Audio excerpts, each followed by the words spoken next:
ප්‍රවාහන මහාමාර්ග සහ නාගරික සංවර්ධන අමාත්‍යාංශයේ අධීක්ෂණය යටතේ මෙම ව්‍යාපෘතියේ මූලික අධීර සඳහා මේ වන විට බස් රථ 10ක් මෙරටට ආනයනය කරලා තියෙනවා.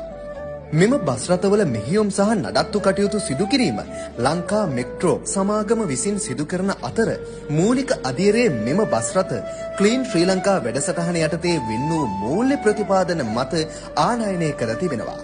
මෙහි මූලික අධීරයේ මෙහෙයුම් කටයුතු සහ සැලසුම් කටයුතු සඳහා ශ්‍රී ලංකා ගමනාගමන මණ්ඩලය සහ ජාතික ගමනාගමන කොමිසමේ සහයෝගයේ යටතේ සිදු කෙරෙන අතර මෙය මාකුඹුර බහුවිධ ප්‍රවාහන මධ්‍යස්ථානයේ කේන්ද්‍ර කොට කොළඹ කොටුව සහ කඩවත දක්වා මාර්ගවල ධාවනය කිරීමට අපේක්ෂා කරනවා. මෙම බස් රථ පූර්ණ ඩිජිටල් පද්ධතියක් සහිත නවීන පහසුකම් සහිත බස් රථ වන අතර තවද අගෝස්තු මාසයේදී තවත් බස් රථ 100ක් ආනයනය කිරීමට කටයුතු සූදානම්